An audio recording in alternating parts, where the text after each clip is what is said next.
in the history of test matches internationally. This is the second highest the runs that have been scored in a series. The problem with Indian cricket, specifically in test matches, has been that the batters haven't really performed that well. Harry Brook hadn't gotten out on 99 in that innings in Leeds in his home ground. The baseball strategy has mainly focused on making wickets which support their kind of batting, and Siraj was the only bowler standing tall after 25 days of this test cricket between both the sides. Every time he was bowling, it felt like that something is going to happen. Effect that Ben Stokes put on this series as a bowler. So more than as a batter, he was more prominent in his bowling role in this series. Washington Sundar looked like he is the apt replacement of Jadeja in the future. Everybody is talking about without Bumrah, Siraj becomes a different bowler. Before this, India had lost so many test matches at home as well as in Australia. So probably this was a career-saving draw also for Gautam Gambhir and Monem Mokal. Lost his nerve in the end, did Michael Holding. And Lord Carr, chairman of the Prudential. They're running. It's got to be a direct hit. Getting back for two. That is the end of the match. Won the NatWest Series. It would have been fantastic if it would have been 100. In the air, Siraj takes it. India win. Finishes off in style. A magnificent strike into the crowd. Here we go, last ball to the outside, turning through it, could be run out. Wide, Muller gets it, and he gets plenty of it, does he?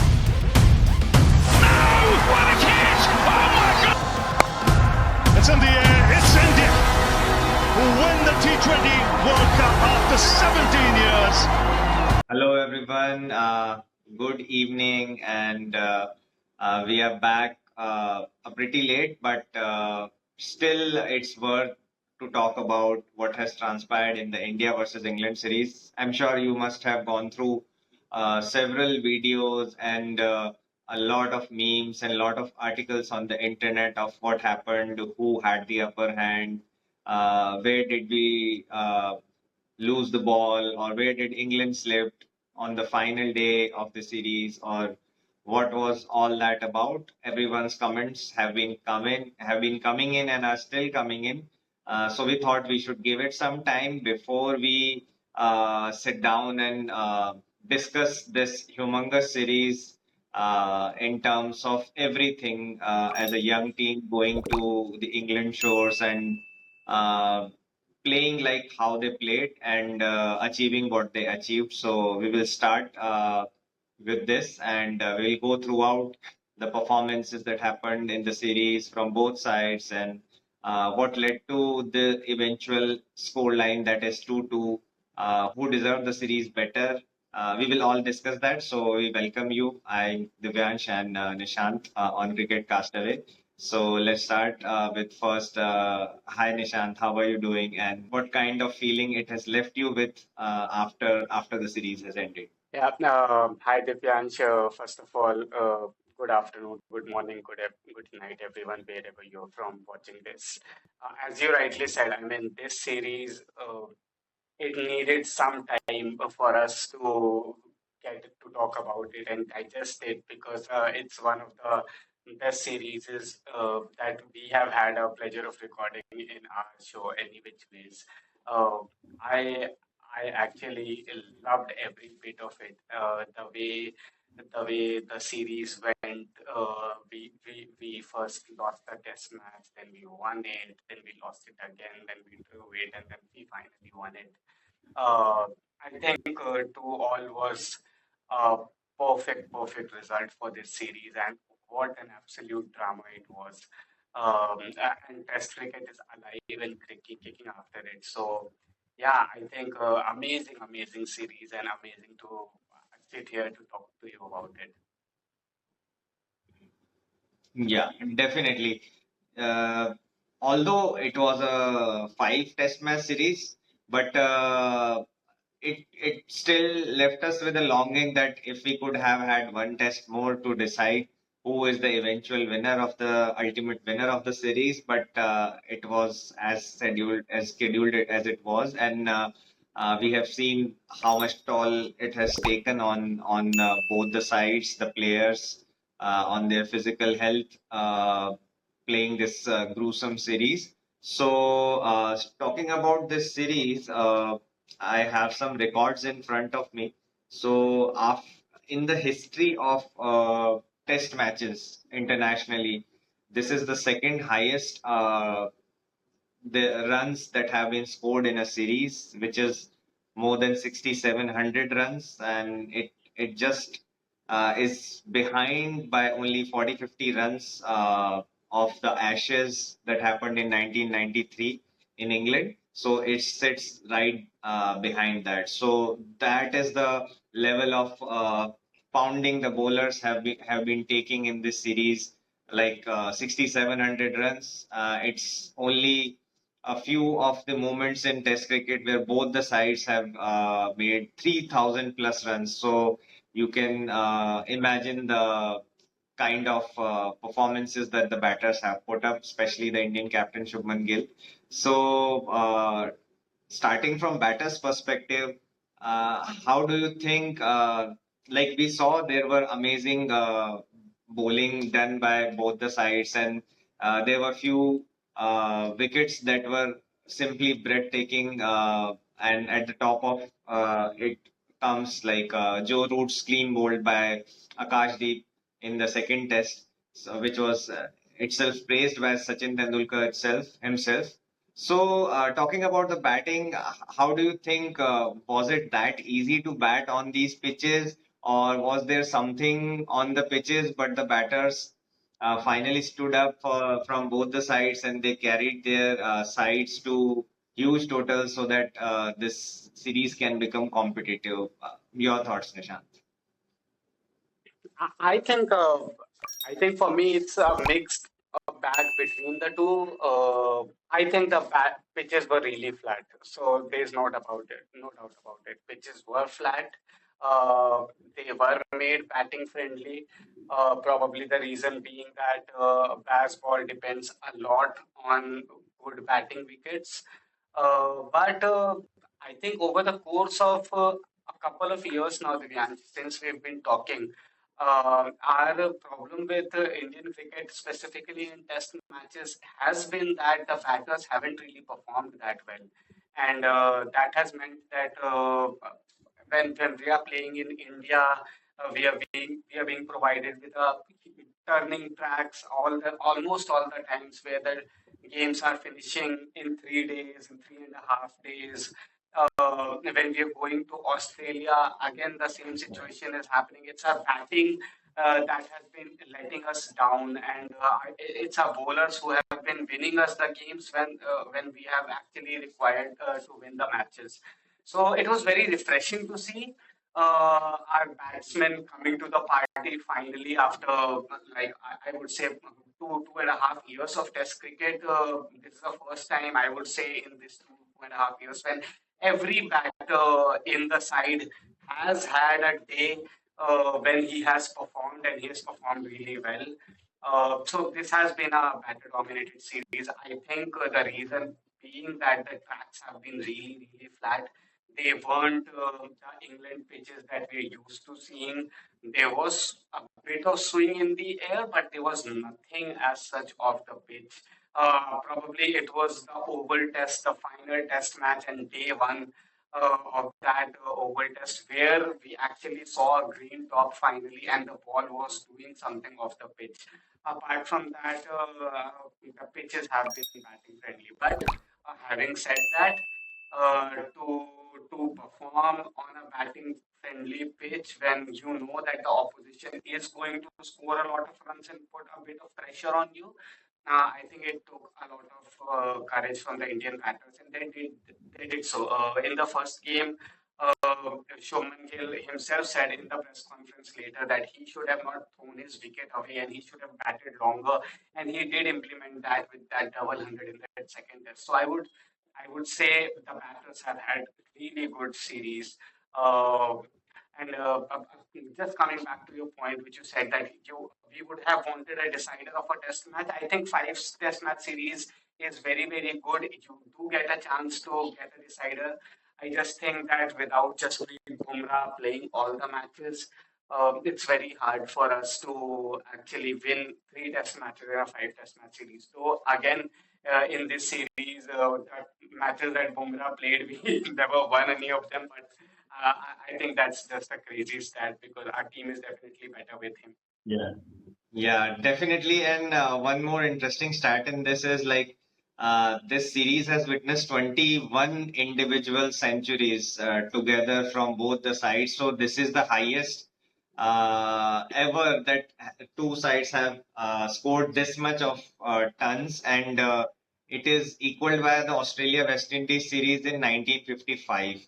So basically, if Harry Brook hadn't gotten out on 99 in that innings in Leeds in his home ground, this would have broken the record, and it has in terms of the tons scored in second innings. So 10 centuries have been scored in second innings in this series, which is the highest ever in Test history. So yeah, it provides grounds to the fact that the baseball strategy has mainly focused on making wickets or playing on wickets which support their kind of batting, and then they rely on the opposition to probably get taken aback by this approach, by this kind of pounding, and they probably fall short somewhere while facing this heat of baseball. So yeah, that's really true.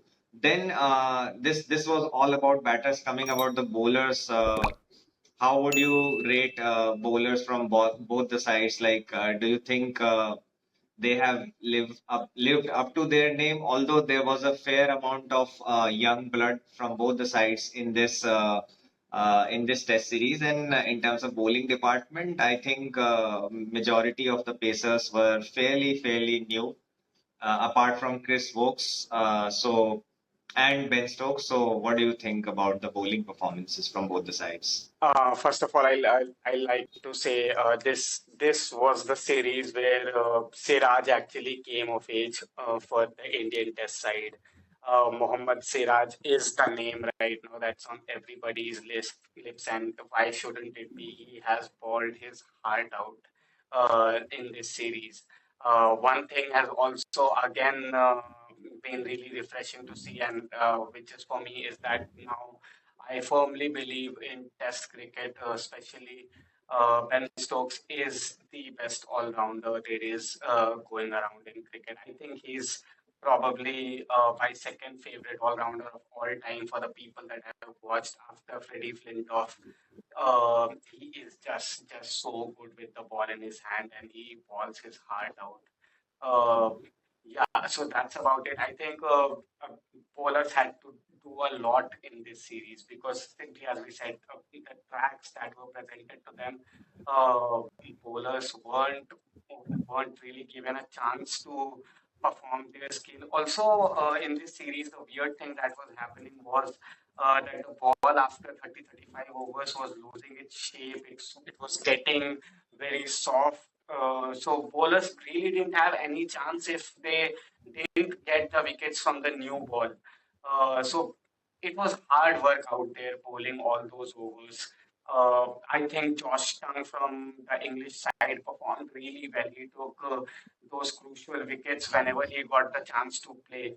I think Bryden Cars again bowled his heart out. So yeah, I think it was a very testing series for a bowler. But all of those who had participated in this series, I think they will come back.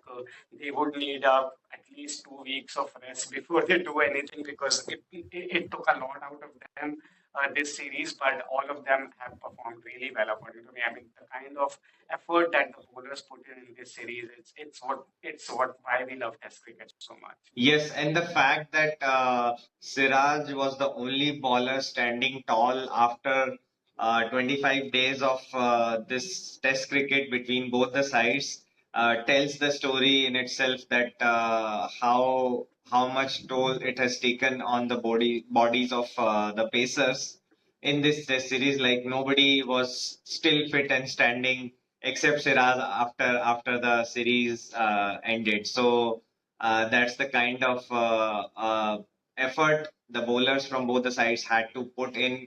And we saw starting from the first test itself, like Ben Stokes was giving his all, bending his back to the maximum and like bowling upwards of 30 overs in every test. In fact, he has even bowled 20 overs each in every inning in the first two tests. So that is the dependency that shows itself that England has on Ben Stokes to make breakthroughs, to make partnerships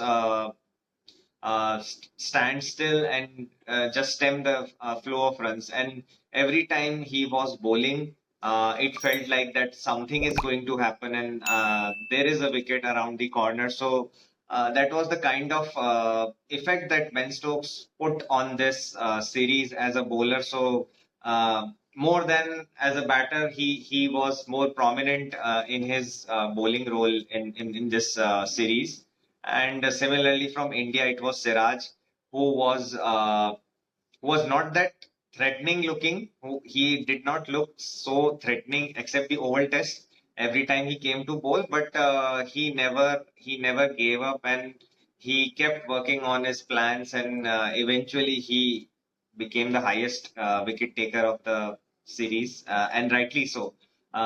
We won't uh, take the effort of spinners lightly in this series, but ultimately they didn't have anything significant to show in terms of the wickets that they took. But yeah, they really also tried their level best. But the kind of wickets that were prepared in this series, like there was not much help except Washing getting some drift on the last days of test matches. It was really not spin friendly, and even Shoaib Bashir didn't get so many wickets like he was expected to because the pitches simply didn't spin, and probably the bowlers from both the sides didn't have that kind of variation. Only bowler that could have done something who had those variations in his kitty was Kuldeep Yadav, and he sat out the entire series in the dugout just because India wanted a batter extra, and rightfully so, because if we look at the final test also, the runs that Washi made with the tail, they made all the difference to the series. So yeah, unfortunately Kuldeep had to sit out, but yeah, there was not much for the spinners in this test series, which is hardly like I have seen the spinners this non-effective for the first time. Like every time we used to go to the English shores, maybe Jadeja or Ashwin usually they took some wickets at least. At least there was one test match where they kind of turned the or impacted the result of the match, but this was not to be seen this time. So yeah, what do you have to say about that nature Yeah. of wickets? Yeah, as you rightly said, I mean, this the basic outcome of the pitches being this flat was that spinners just went out of the game. As you rightly said, I have myself haven't seen this. I mean, the pitches were so flat that there were no roughs forming. So any test match you look, it's not just about India. In India, the kind of wickets that we provide, ball starts spinning sometimes even on day one. So that's not what we're talking about. But let's say in an Australian wicket or in an English wicket, by the time day four or day five arrives, the pitches do get roughed up enough for spinners to have some kind of a role to play. But in this series, they were just freeways that they had built in the name of pitches, and there were no rough forming. We were talking during the Manchester Test. I mean, they could have played for maybe 10 more days on that wicket, and there wouldn't have been any rough that would have been created. So, having said that, I don't think the spinners really had an option. The only role that they were given in this series was to bowl a few overs till the time your fast bowlers took a bit of a rest. And that's about it. So spinners didn't really have that role to play, and that is why probably India did go without Kuldeep the entire series. And I think in the end, the call was justified. As you rightly said, that Washington innings of 50 in that final test in Oval, I mean, people won't talk about it much, but that innings won us the game because that game was so close. We won only by 6 runs, and Washi scored like he was playing a T20 game, and it was like a 39-40 run partnership with that last wicket where the other person really didn't score a single run. So, I mean, Washi's selection was justified, and Washi has been justifying his selection for a long time now. So yeah, spinners didn't really have anything to do. Even from English point of view, Shoaib Bashir didn't do anything. The guy I'm forgetting his name who came in place of Bashir, he also didn't really do anything. For them, the guy who was turning the ball the most was Joe Root, and they couldn't really let Joe Root ball that much because he was batting so long and hard. So yeah, this the spinners didn't really have anything to do with the Yes. series apart from their batting. Yeah, definitely. And Washington Sundar looked like he is the apt replacement of Jadeja in the future, although they were both playing in this side at this time.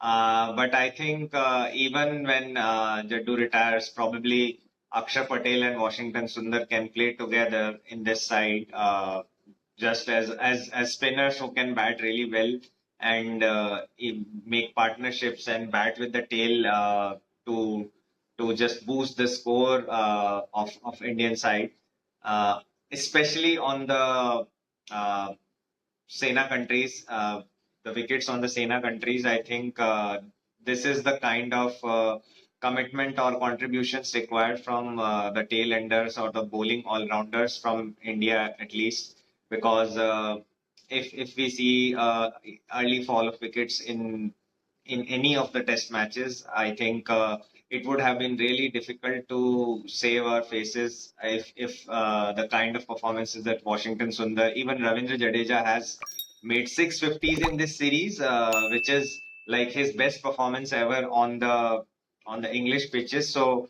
yeah, these kind of performances will forever be instrumental in the way the Indian sides put up against in Sena countries.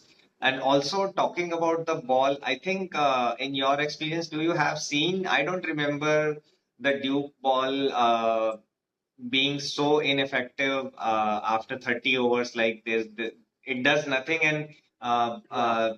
people simply wait or bide their time to get to the 80 overs mark so that they can get a new ball. That period between 30 to 80, that 50 over period really becomes so difficult for the bowlers to bear because they are putting their everything, but doesn't happen much. It's mostly if batter throw their wicket, or if someone gets taken aback by the uneven bounce in the pitch. Otherwise, the ball does nothing. So, how has it come to this? Like the Duke's ball has maybe the quality of the ball or the way it has been manufactured. It has done something so that it has come to Yeah. this level. Yeah, I don't understand it. I don't understand it at all. I mean, why we love watching Test cricket played in England is simply because the ball is doing something throughout the innings. So, of the first 25, 30 overs, the ball will be hard, it will be swinging and seaming. And after that, it keeps doing something or the other. I mean, this series, the ball acted very, very weirdly. And yeah, it wasn't just the Indian captain who and Jadeja and the Indian senior players who were constantly complaining about the ball to the umpires. It was also the English players who were doing the same thing. I mean, the balls are a question mark.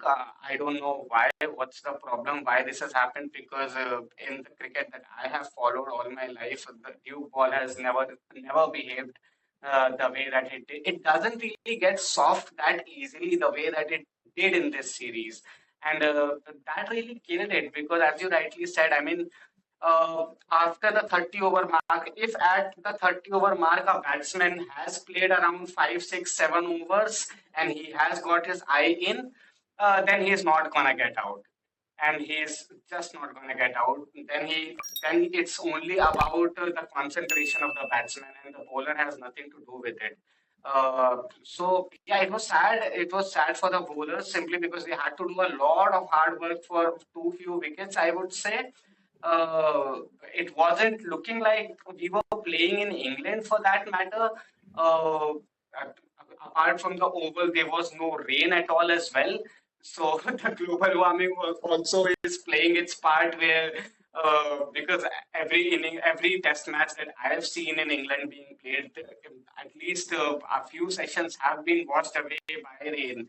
But there was no rain anywhere. There was no rain in Manchester, which is completely out of the blue. So yeah, I mean things are changing, and I don't think this Duke ball, if they continue with this, it's going to be really good for test matches. I mean, the ball needs to stay hard for at least 50, 60 overs. Okay, I can understand the last 25, 30 overs, it just gets a bit soft, but then it starts reverse swinging.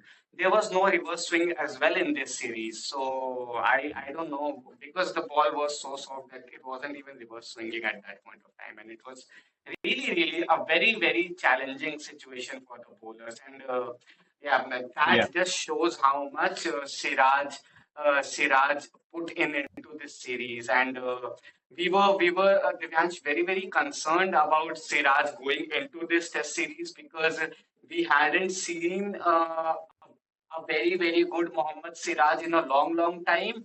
But this was overdue for him because he was superb in this series, and we have finally got the Siraj that we thought, the potential that we thought that he has always shown. Yeah, he delivered in backfuls in this Yeah, series. yeah, definitely. And also the response from the manufacturer Dukes himself is really sort of very defensive and naive. Like they are putting all the blame on the modern bats, that the modern bats can uh, they hit the ball harder, they hit the ball longer, so the amount of beating that the ball takes is much more than the earlier times. So that's why it is getting softer very early in the 30th over itself. And yeah, that's the reason that they have put up. But I don't think in this era, we are in 2025, we can't we temper with the material composition of the ball so that it stays harder for longer. I don't think so. This is a good enough explanation on that fact. But yeah, the effort that Siraj has put in, yes, it's tremendous, and I don't think anybody would not commend this show of effort and the way he has maintained himself, the kind of bowling spells he has bowled. I think that is simply above par, and we can see that both the sides, nobody else had the guts to do that in and out, day in, day out for 25 days. So yeah, that's a really commendable effort. And also, what I experienced is without Bumrah, and which everybody is talking about, without Bumrah, Siraj becomes a different bowler altogether, and this also reflects in the records. And also, but just not when Jasprit Bumrah plays. There is a overall record as well where Siraj has played, I think, more than 40 tests for India. And when Siraj performs really well, his averages in the 24 wins that he has been part of as a player in Indian side, his average drops to 22, which is really good in test matches. And when India loses or India draws, it just doubles. It goes to 42. So that shows how instrumental Siraj's performance has been wherever India has scored a win. So it's not that like he only performs when Bumrah is not there. It's just it has become a precedent since last 1 or 2 years. when Bumrah has started taking care of his body and he has not played consistently enough the entire length of the series. So that's why these kind of stats are coming up. But whenever India has won, Siraj has performed really well. So I think he should be given the credit where it's due. I think it's not Bumrah's problem, right? That Siraj doesn't perform when Bumrah is playing because first of all, it's not true. Siraj does perform with Bumrah around as well, but I would simply put it like this. I mean, Bumrah is just so good that when he is actually bowling at his peak rhythm. There is no bowler in the world who is as good as him because of the consistency of his line, the kind of swing that he gets, the kind of movement that he extracts from the pitch, and just the kind of questions that he poses to any batter across the globe at this moment. That no matter which the bowler is, it could have been Pat Cummins or a Josh Hazelwood or a Jimmy Anderson for that matter. If Bumrah is bowling at his peak, I don't think anyone gets close to him right now in the current situation. Having said that, I still believe that Siraj's top ball is actually better than Bumrah's ball, the one that he pitches on the middle stump and it leaves the batter on the off stump. I think that ball is probably better than Bumrah's top delivery, but it's just Bumrah's consistency and the kind of brain that he has. I think anybody would be a shadow in front of Bumrah. It's just like in the era of Shane Warne, even Muthaiya Muralidharan wasn't getting the kind of accolades that he deserved, and Anil Kumble was nowhere near. Though for us, Anil Kumble is a legend, but it was just Shane Warne. He was just so good. So that's what it is. I mean, best bowlers they do cast a very large shadow. But having said that, I think Siraj is just too good, and uh, in a situation where we are finding ourselves, where a bowler like Bumrah isn't capable of playing five test matches, where we are forced to just to elongate Bumrah's career, and I don't think it's a bad thing to preserve Bumrah. So to elongate his career, we cannot when he cannot play every match. I think it's good that Siraj is coming into this form right now, and he is willing to take that leadership of that bowling attack because we need players who, when Bumrah is not around, come up and perform for the country. Definitely, and yeah, so this has been a really good series in terms of how Siraj has come into his own. So that's really good. And so here we have talked about the batters, we have talked about the bowlers, but the final segment of our discussion, which should be really the concluding one, is does the scoreline justifies the efforts of from both the sides? Did any team deserve to win this series, or uh, where did India drop the ball? So I don't remember except for the fourth test where we had to really push ourselves to get to take that match to the draw. I think we had every chance of winning all the rest four matches, and we could only convert two out of them. So similarly, England would also think that they really made a mess on day fifth of last test match where Jamie Smith could have played sensibly and maybe taken his time, maybe taken 20 more overs to just make 35 runs. There was nobody who was after him to achieve that target inside 10 overs or inside 5 overs. There was no baseball required on that day. If the ball was doing something, he could have waited for maybe 15 overs and he could have easily got to that target. So these are the kind of moments sprinkled all across the series, which makes both the teams think that they somehow let this chance slip to win the we can say inaugural Anderson Tendulkar Trophy. So, what do you have to say about that? Who slipped up more or who messed up more, and could India have won this by 3-1 at least? Yeah, absolutely. I thought India could have won this 3-1, no doubt about that. I mean, the stats show that. I mean, we have won 31 sessions to compare to their 22. So, of course, we could have won 3-1. I think we should have won 3-1, but that is the beauty of test match in a five test match series, because in every test match you get two chances themselves. And a five test match series, you have to lay everything out there, and after that, whatever the result is, you have to accept it. So I thought 2-2 was a really fair result, though India should have won 3-1, but I'm pretty sure English would have been thinking the same thing. Having nothing taken away from England, this is a young side.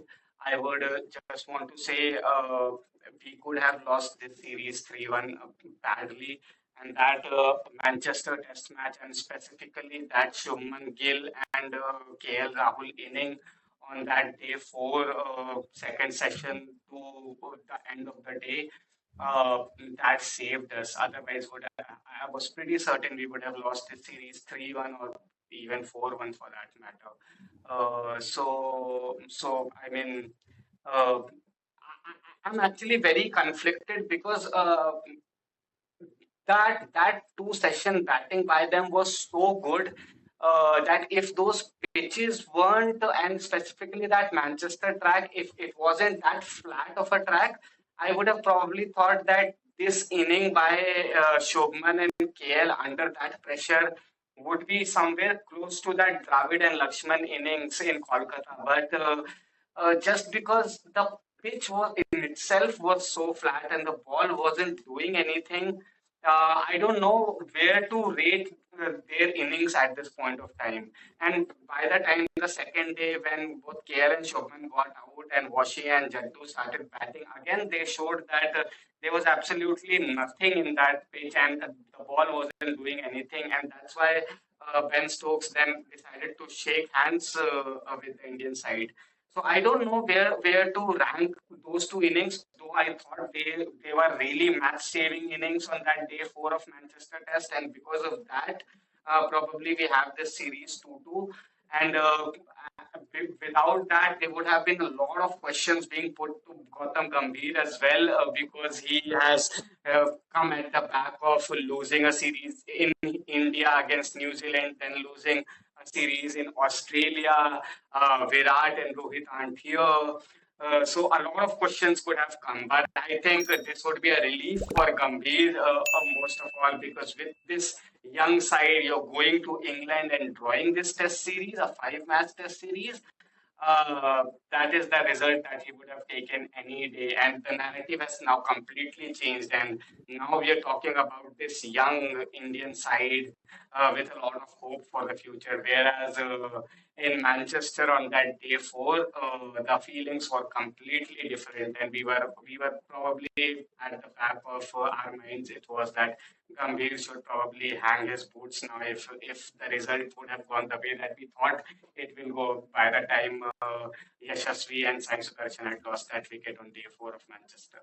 Yeah, talking about Gambhir in morning model, I think this has saved their jobs. Like probably their jobs were on the line because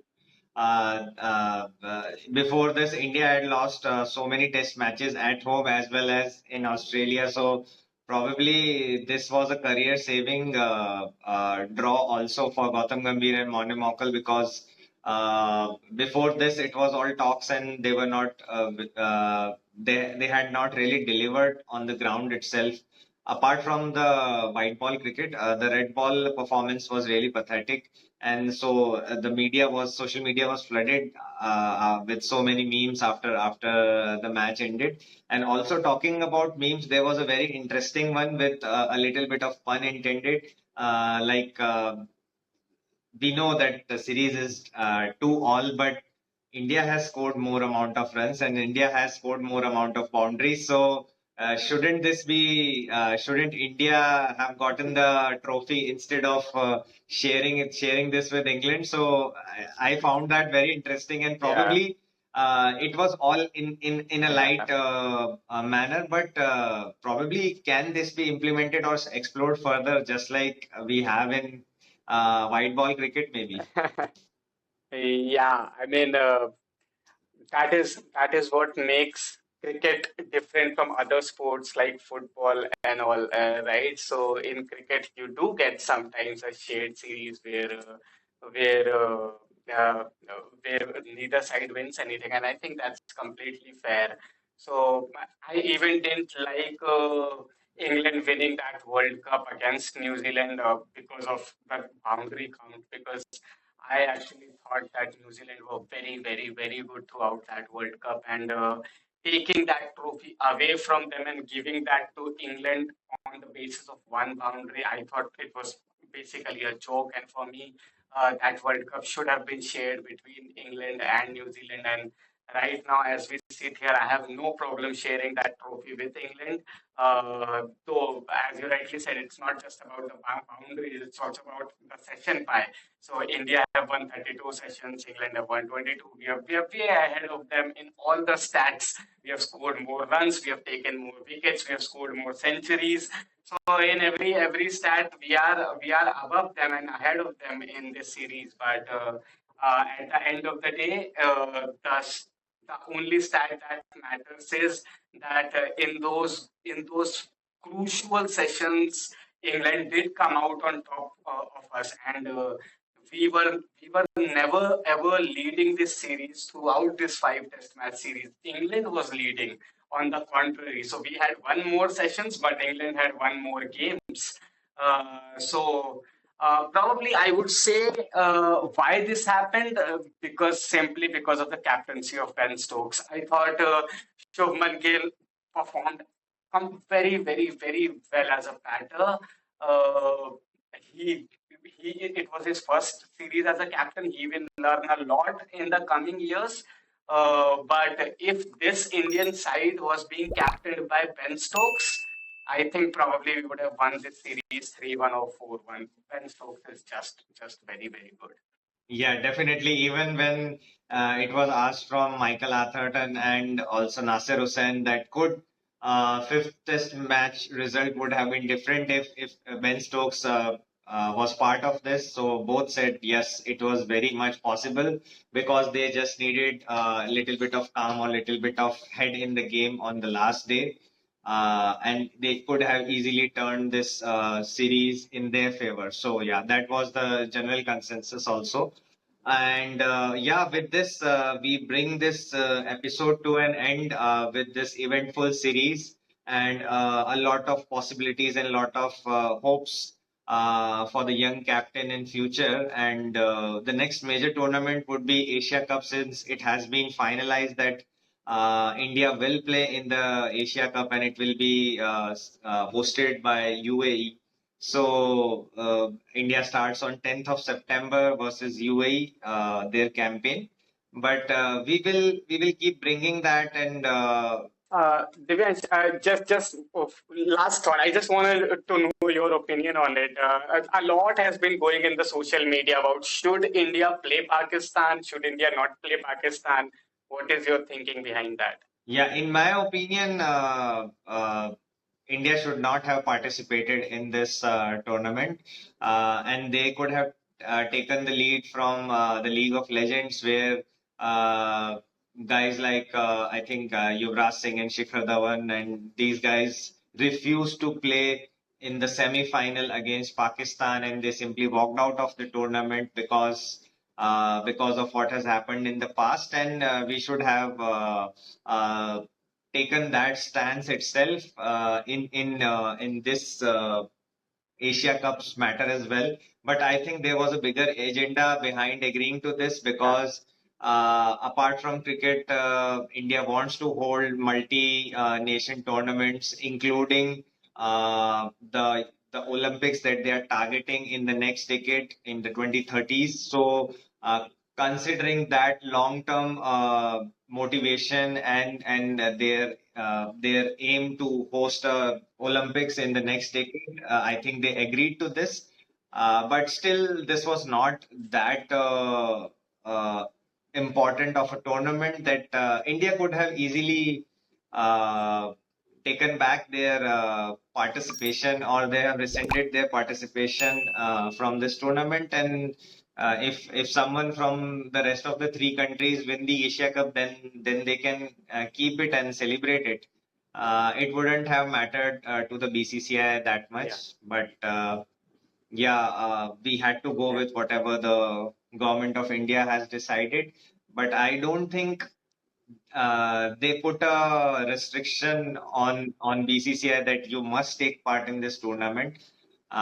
It was just the question of whether we can take part in this tournament. If it could have been a BCCI decision as well, purely that we are not going to participate, and you are free to organize Asia Cup without India this time. So yeah, both sides have good reasons for Yeah. this, but if it is happening, it will be planned out in a way. It is planned out in a way that at least the clash happens at least two times. So the groups are set in that order, and probably we will get a matchup with Pakistan in the league round as well as in the knockouts as well. So yeah, we are looking forward to it, and we will keep bringing all those news and the recent developments that will happen, because there are news going around that probably Shubman is now next in line to become the ODI captain of India,